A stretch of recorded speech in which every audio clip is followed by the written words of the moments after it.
Right on. Okay, so I'll call this meeting to order, Tuesday, July 5th. Hopefully everybody had a good 4th of July weekend. It is about 10 o'clock straight up, and Mayor Gonzalez, welcome this morning. Glad you're here. And if you want, you lead us in the pledge. How's that?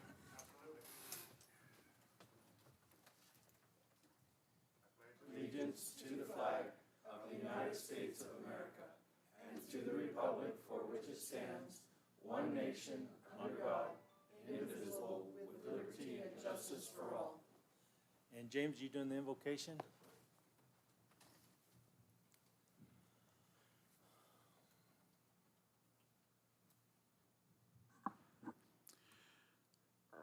Our Heavenly Father, we are grateful that we can come before Thee this morning. We have gratitude in our hearts for the blessings that Thou hast bestowed upon us. We're grateful for the moisture that has come, that has blessed the land, the vegetation, the animals, and all that lives here on in this beautiful part of Thy world. We're grateful that we have the opportunity to serve Thee and to do those things that Thou would have us do. We're grateful for the opportunity that we have to meet here with the Board of Supervisors of Gila County. We pray that the blessings of Thy Spirit to be with us all, that we may gain greater understanding than is our own, and be guided and directed through Thee. And this we ask in the name of Jesus Christ. Amen. Amen. Thank you, James.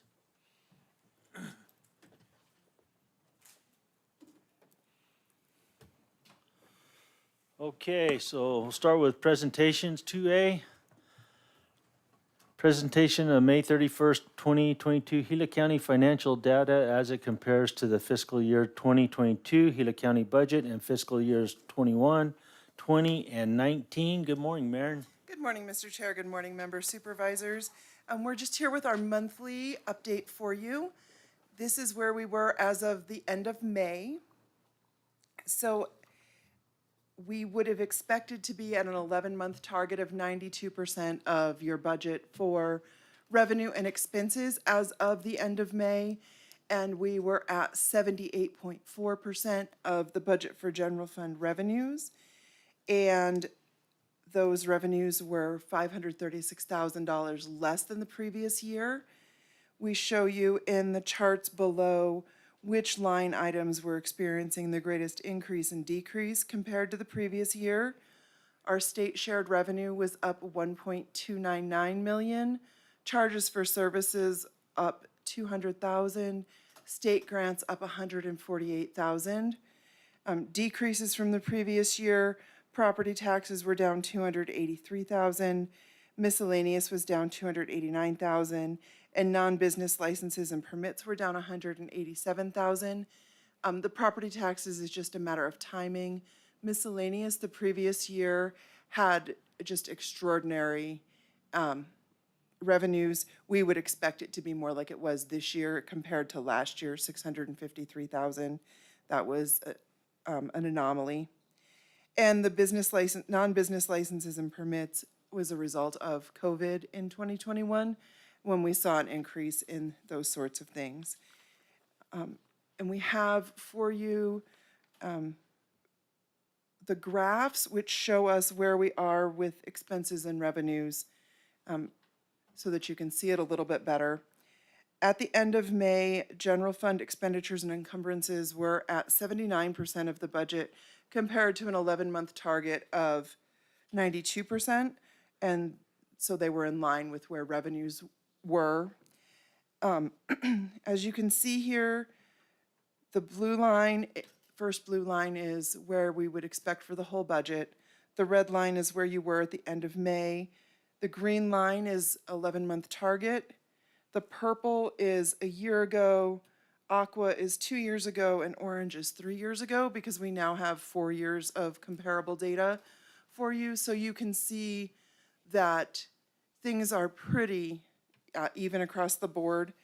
And since we were coming up here this morning, I have been keeping an eye on where we were at the end of June. There are still some financial statement entries and things of that nature to clear up, since we've only been closed for a couple days. But general fund revenue at the end of June was almost 90% overall, and general fund expenses were at 87% overall. And that includes quite a bit of encumbrance. So when the final month of transactions goes through on purchases, we'll be able to report to you and let you know how things shook out so that you know for the end of the year. And then these reports will be in the budget book for 2023. So you'll be able to look at these and just keep, have them on your desk for reference as we go forward. Any questions? Thank you, Marion. Supervisor Humphrey, I have no questions. Thank you for the presentation and the information in it. Supervisor Christensen. Yeah, thank you, Mr. Chairman. Thank you, Marin. Very good. And one thing that I notice, operating expenses and expenditures are lower than the other comparables. Yes. So that's good, right? It is, and they do include the encumbrances, so that's sort of like a worst-case scenario number at the end of May, and then we'll see where they shake out at the end of June. But as far as I know, expenditures will be below budget for the end of the year. Great. Thank you. Marion, thank you. I really appreciate it. You bet. Okay, moving on to 3A, public hearings, information, discussion, action to adopt resolution number 22-07-01, which approves Gila County Planning and Zoning Department case number CUP G2204-001 and application submitted by Central Heights Baptist Church owner and James Dutcher, applicant for a conditional use permit on Assayer's tax parcel number 207-08-011, located at 5459 South Apache Avenue, Globe, Arizona, and Assessor's tax parcels number 207-08-009 and 207-08-010, located at lots 9, 10, and 11 of Block 2 of Central Heights, Globe, Arizona, to allow a parking lot for additional church parking subject to the adherence of 7 conditions of approval as outlined in the resolution. Randy, good morning. Morning, Chairman, Supervisors. So this is here in Globe. This is Central Heights Baptist Church, which is down here on Apache. They've been there for a long time. They basically own most of the street, but they have finally purchased these last couple lots here. There may be another lot, but they're pretty close here. And this is just for overflow parking to their church. And the way the zoning board or the zoning ordinance is written, it says they have to get a CUP. So that is why we're here today. They've had no negative comments. Everyone that was at the meeting was positive about this. And the 7 conditions are as follows. Gila County conditional use permit is granted to the current owner only and is not transferable. Construction of the parking lot facilities shall be in conformance with the Gila County conditional use permit application. All lighting shall comply with Gila County outdoor lighting elements, and if they use LED, it's got to be below 3,000 Kelvin. The owner must abide by all state and local and federal requirements as applicable. Assessor tax parcel numbers 207-08-009 and 207-08-010 shall have an easement in place from where the utilities start to the end of the utility run. This is their plan on putting some lighting, and they're going to pull it from one of their other parcels. So unless they combine those parcels, they'll need to put an easement across there for the power. The owner is to determine if a crosswalk is required, and if they are supposed to meet federal and local requirements.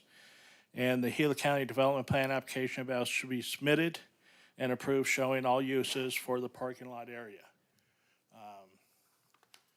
The applicant is here if you'd like to talk with them. But this church has been in conformance. They haven't had any complaints, big issues, or anything else. And they're just trying to make it safer instead of parking all on the street to have this overflow parking lot. So if you have any questions, be more than happy to. Thank you, Andy. Supervisor Humphrey? I guess the only question I have is has there ever been buildings, structures on any of these lots, or have they all just been cleared land? I don't know the exact answer. I know they had to clear and grub this because it was overgrowth with vegetation. So everyone in the neighborhood was thankful. Well, that yeah, they no, cleaned it up. that's good. I was just wondering if there was ever a structure, if there may be a cesspool or septic tank, if you're making a parking lot out of it. That was the only question I'd have. No, we have not found any. But Okay. the owner can talk to it when he bought it. Okay, yeah, no, that's fine. It was just a question that if there was ever an old structure, then there had to be a cesspool or something. And that wouldn't be a very good parking lot, not knowing that information. But other than that, I have no question. Thanks, sir. Supervisor Christensen. Thank you, Randy. I have no questions. Neither do I, Randy. So at this time, I'll open up the public hearing part. Lisa, do we have anybody in Payson? No, sir, we do not. And do we have anybody on YouTube? Any questions? Nope. And do you guys want to speak to this or say anything about it? Are you good? You can come right Okay, up yeah, here to if the you'd like to come microphone. up to the mic, because we're on YouTube. That way, If you just, people and the recorders can hear you. if you just state your name and, Hi, I'm James Dutcher, member of Central Heights Baptist Church. Thank you for y'all listening to us today. But concerning property and housing on that, there were a couple houses on there previously, yes. Before we bought the property, they had dozed those down and they were big piles of concrete. There were a total of 3 cesspools on the property at different locations throughout the years going back to prior to 1950. The contractor that we're using to do the parking lot has leveled the lot. He has dug all of those cesspools out, and he has recorded those with the county already. Well, great. So that's kind of where that's at. Yeah, because I know that area and some of those old places, I knew that they had cesspools and stuff, and it wasn't addressed, so I didn't know. So that was a question, and Yep. good job. Okay. Thank you. Thank you very much. thank you. And so if there's no further public, why, I'll close the public hearing part of it and call for a motion. Mr. Chair, I move to adopt resolution number 22-07-01. I will second that. Having a motion and a second, all in favor do so by saying aye. Aye. Aye. Aye. Motion carries. Thank you, Randy. Thanks, sir. Number 4, regular agenda items. 4A, information, discussion, action to approve an economic development grant agreement number 070120022 with the town of Miami to provide funding for the Copper Mountain Transit System in the amount of $73,000 for the period July 1st, 22 through June 30th, 23. We have Mary Springer and Maria Lopez. And good morning, Mr. Chairman. And since this is Town of Miami, I'd like to invite Maria Lopez up so she can go over the chart with you. And also, we know the mayor's in the audience too, if you have any questions. Good, thank you.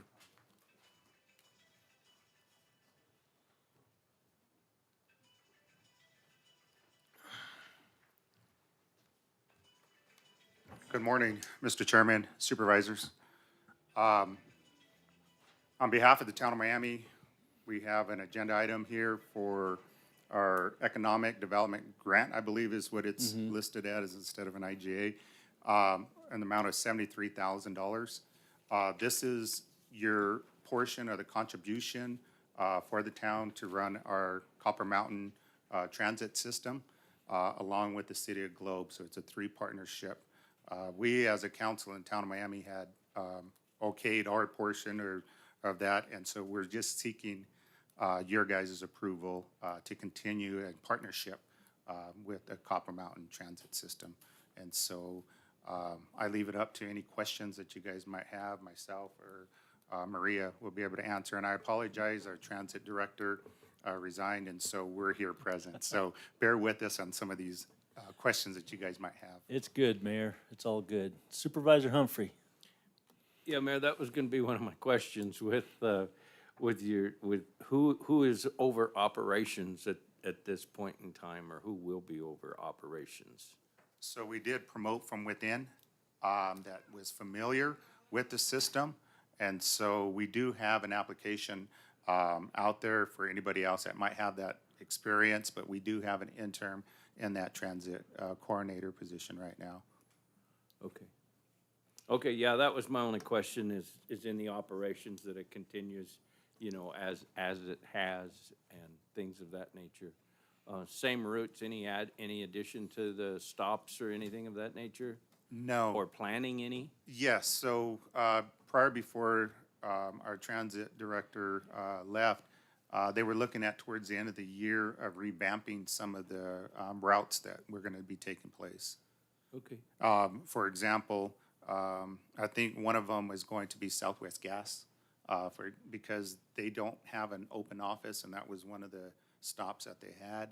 No need to be there if nobody's dropping off and paying bills anymore there. So I know for a fact that possibly is one of the sites that might be removed, an additional one added. Okay, good. Well, and I would like to be notified of whoever's that position, so can communicate with them.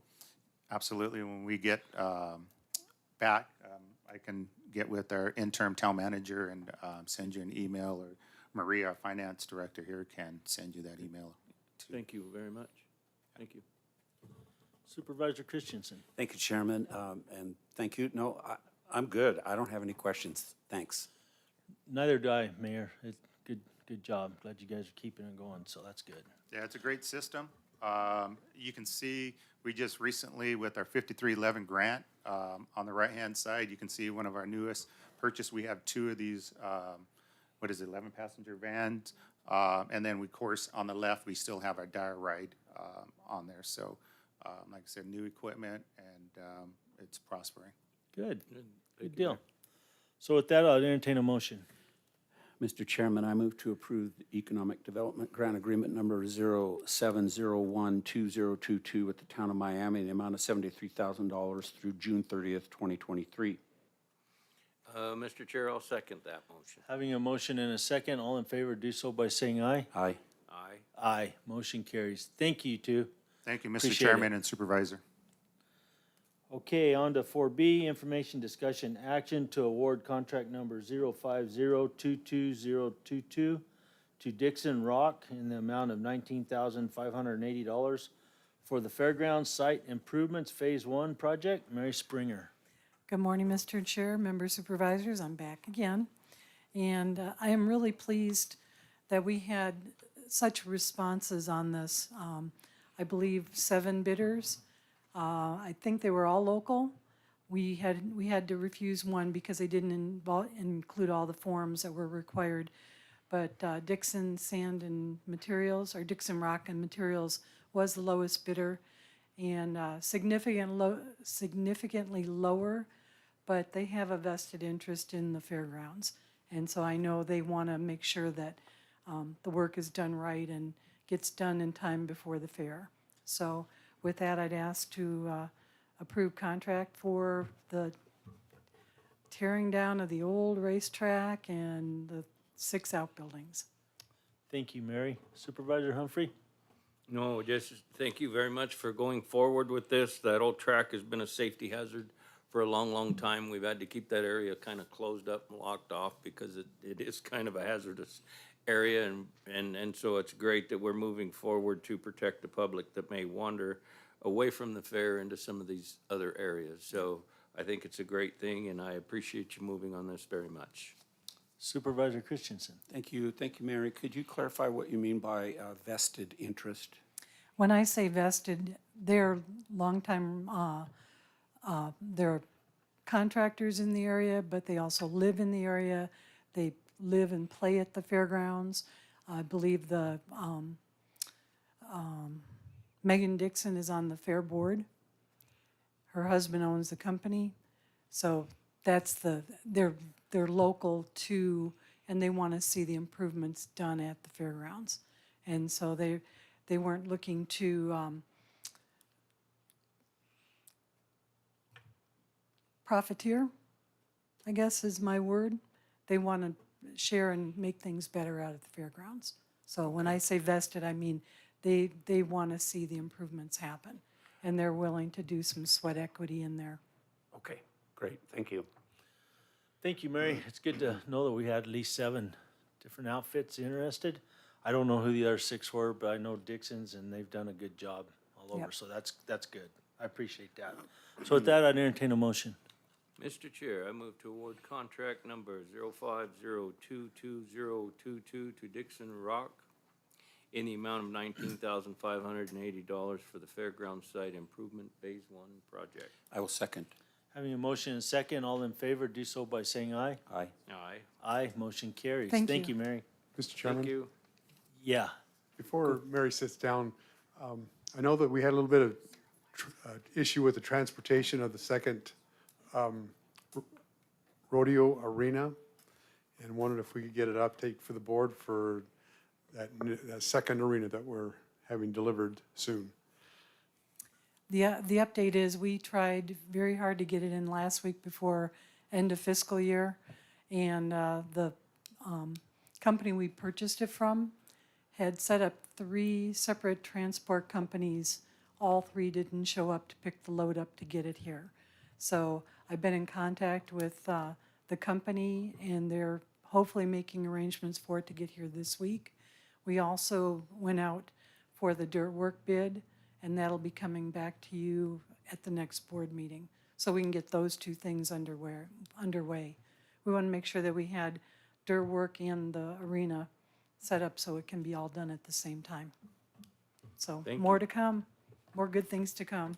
And one other thing, after all the buildings get torn down, the old racetrack, Steve Sanders has already been working on the paving of that area.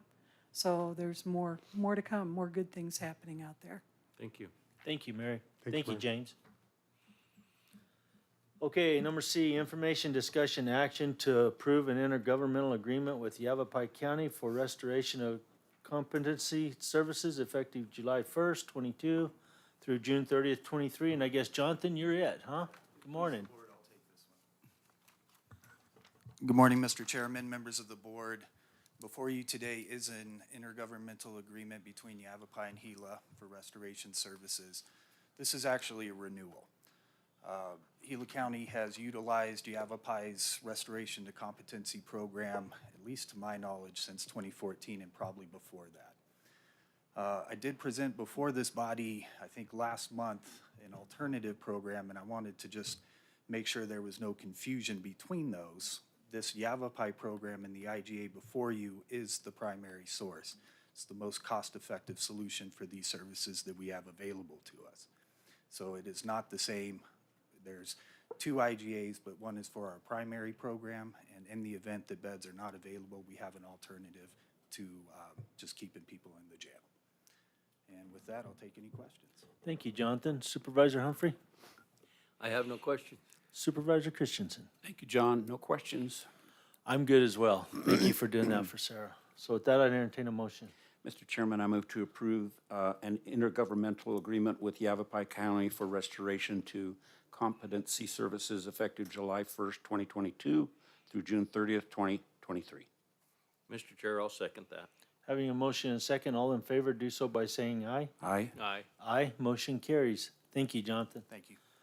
Moving on to D, information, discussion, action to authorize advertisement of information for bids number 060322 for on-call pavement marking services for county-maintained roads. Steve, you're it. Good morning, Mr. Chairman, board members. In the past, we would just go out for a yearly contract to stripe our roads. But as we've started chip sealing more roads in various locations, thought it'd be best just to have an on-call company that we could give tasks to once we get roads chip sealed without having to go out for bid. And that's the purpose of this, just to get someone on call that we can use as we need. Happy to answer any questions. Supervisor Humphrey? Yeah, Steve, a couple. You know, the cost difference between a yearly deal and just someone on call all the time. And here it says approximately 179 miles of paved roads. And that's not all roads we're working on. That's the amount of roads, paved roads that we're in charge of maintaining. Chairman Klein, Supervisor Humphrey, that's the number of paved roads in our systems, we won't be striping that many roads a year. Okay, yeah, and then it said somewhere in there that, you know, by having them on call, we can get with them a couple times a year. So even if we put it out for bid, I guess I don't understand the twice a year thing. Is it for, like spring and fall, or? Chairman Klein, Supervisor Humphrey, no, it will be as needed. We'll try not to mobilize them numerous times just to keep costs down. As we get quite a few roads in one area, we'll bring them in for an area, probably a couple of times a year, but that's not to say if we need them in right now for a specific road, we'll certainly take care of that. And the contract has price escalators either up or down depending on the price of paint as it goes forward. Okay, and so how often will this on-call go out for bid? I would have to look and see. I don't know what it's for, whether it's a yearly with a renewal at the recommendation or would be my guess, because that's usually how we set everything up. On call for a year with yearly renewals up to probably 3 to 5. Okay, yeah, I just don't want to award somebody a contract for on-call paving or painting for the next 5 years or something of that nature. I want to be fair with other companies and things as we go. I mean, I understand that it'll be convenient to pick up a phone and call somebody, but I don't want it to be kind of monopolized by one company. Certainly understand that. Thank you. Supervisor Christensen? Thank you, Chairman. Thank you, Steve. No questions. So initially, you're gonna go out for bid for one of these companies to do this. Is that what I'm understanding?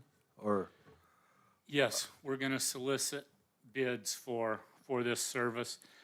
If the bids are the same, I don't think it says anywhere that we can't have more than one on call. Where if one's busy, we can reach out to another one. so, other than the fact of the time frame of redoing contracts on these roads, what else is that saving us by doing it this way? I mean, usually you'd go out for contract for every road you're gonna paint, right? Is that the way you did it before? No, we would have them, a contract with them. We would list the roads that we thought needed striped that year, the location of them. And we would have that under contract for 1 year, and then we would have to start all over the next year. This will let us, once it's approved, when we come back to you and you approve a firm, it would let us pick up the phone or send a task, and then they could schedule it right then without having to come back every time and put a contract out. Because in the past, these contracts went over 50,000, where it had to be a formal process and took quite a while to do. So we've been kind of doing the same process all along then, in a sense, huh? Yes and no. When we had firms coming in, either paving or chip sealing for us, we would put this on their back. Once they were done, stripe the road for us. This will let us, with as much chip sealing as we're doing, come in and stripe. And then roads that need striped that we haven't addressed for a few years, it'll let us take care of those. Okay, any other questions? No, I'm good, because this is just authorized out for bid. I guess once they get the bids, they'll come back, so then we can go from there. But yeah, no, appreciate the information, Steve. That was Thank you, my Mr. idea. Chair. I didn't want to just hand it to a company across the board. So if we're going out for bids for it, that'd be good. All right, with that, I'd entertain a motion. Mr. Chair, I move to authorize the advertisement of information for bid number 060322. And I will second that. Having a motion and a second, all in favor, do so by saying aye. Aye. Aye, motion carries. Okay, Steve, one more. E, information, discussion, action to adopt resolution number 220702, accepting a quitclaim deed from Helen R. Groom, establishing Christopher Drive as a primitive road, accepting Christopher Drive into the Gila County Primitive Road System, and authorizing its chairman to execute the necessary documents on behalf of Gila County. Yours again, Steve. Thank you, Mr. Chairman, members of the board. Christopher Drive in Christopher Creek connects Ashby Apple and the Christopher Creek Loop. It's a small road, only few hundred feet long. It was not built in the platted location. It's on private property. There's a survey that should be shown there, 4683, if you will put it up, please.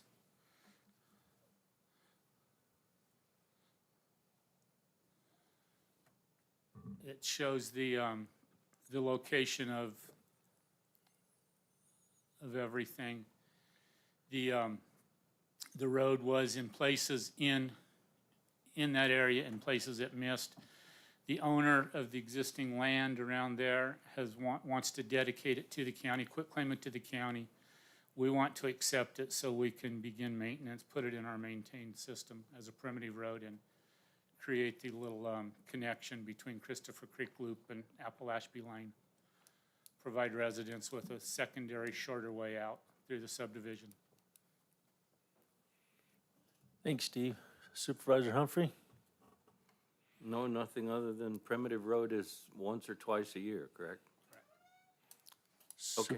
Thank you. Supervisor Christensen?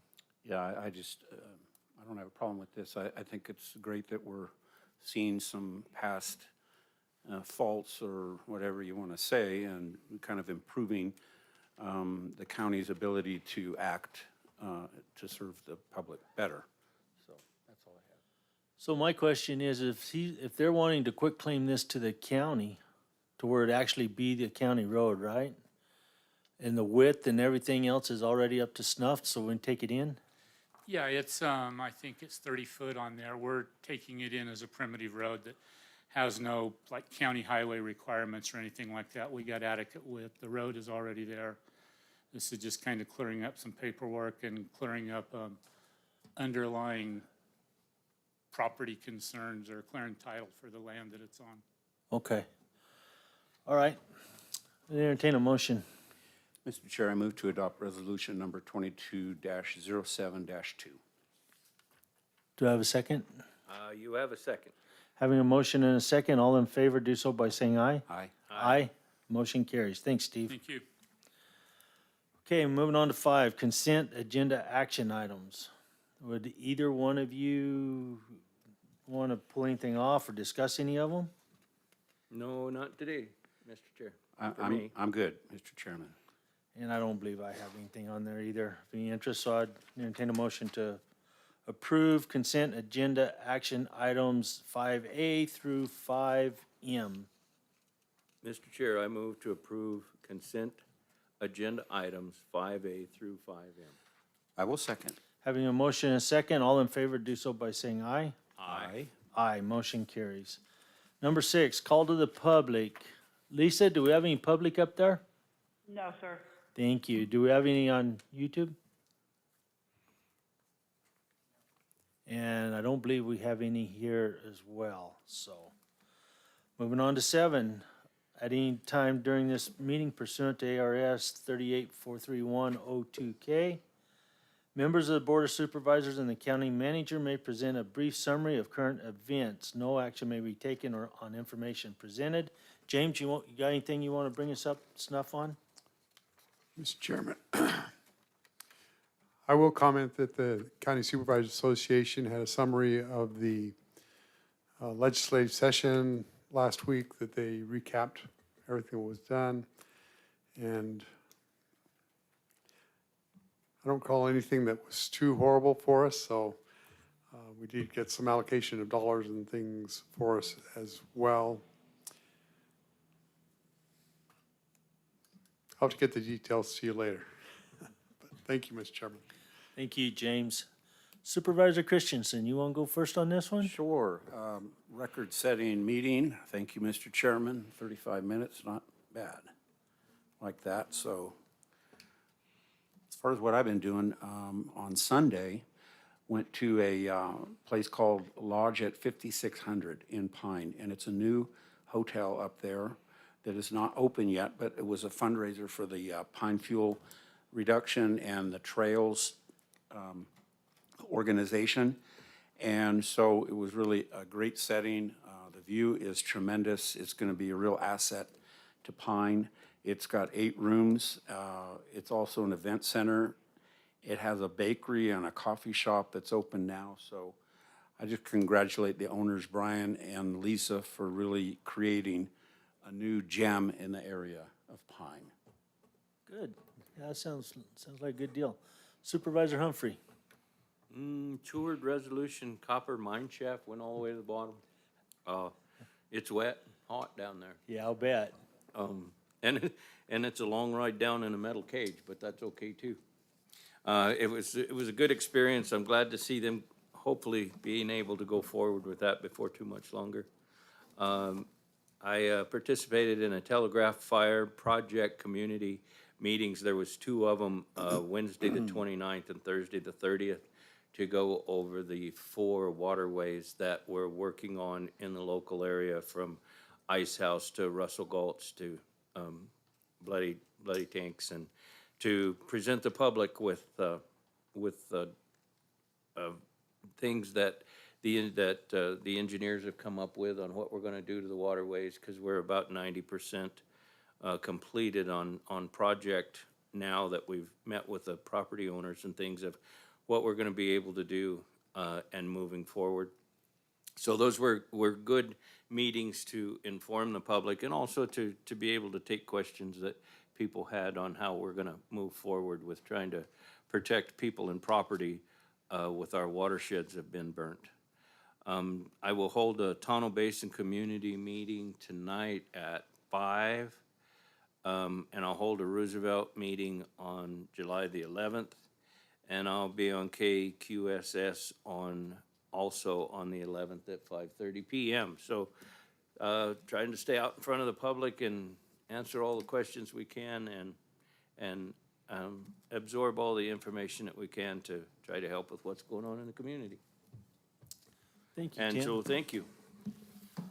So the only thing I had was about a week ago, I attended a meeting with New Life, and they're part of the Four Fry program, and they're located in Belmont, just west of Flagstaff, and went through their facilities, their wood processing facilities. It was real impressive. And it seems like a good outfit. They really wanted to ramp up and knock out more acres. I think there's a chance that that actually Four Fry is gonna start producing a lot of acres. And so, real hopeful of that anyway. I believe we have a big meeting coming up pretty quick with SRP and APS and everybody else with Four Fry, but that was it for me. It was a good deal, so. And if that, Mr. Minlove, you got something else? One thing I did want to, I believe, happened as part of the budget was that there was money allocated for the Woodbury fire, $3 million. So we're looking to utilize that money for the Woodbury fires to finally have some relief for that. So is this DIFM money? I believe it's through DIFM, yes. Good deal. Yeah, if I may, Mr. Chair, we tried to get the date changed, so the $100 Right. million that was put in, if we were able to change the date, then that included the Woodbury fire. We were unable to get the date changed, so we had access to the full kitty. But they did award us, they didn't change the date, but they did award us $3 million for projects for the Woodbury fire. So it's appreciated very much, because every little bit helps. Absolutely. We didn't get the date changed to be able to take full effects of DIFA, but the $3 million will go a long ways to help us on protecting private property. Who was the lead representative on this? Was it Barton? Don't know. Well, whoever it is, we need to pass on our thanks to him for sure, Yeah, because that does help. It got volleyed around. We started with, I believe Wendy Rogers started to change the date, but as it lost steam going through the House and Senate, then someone else would pick it up, and then someone else would pick it up. And so I don't know the full effects. I think that David Cook did have something to do with it getting tied to a bill that had wings in it, had air under its wings to sail through the House and Senate. So, yeah, I do believe he had something to do with helping us get it through the goal line for our protection of people out there at Roosevelt that are having a difficult time with the Woodbury Fire. Well, we need to pass on our thanks to him because that's a big help. That left a kind of a hole in us right there. It was hard to cover. So thank you, James.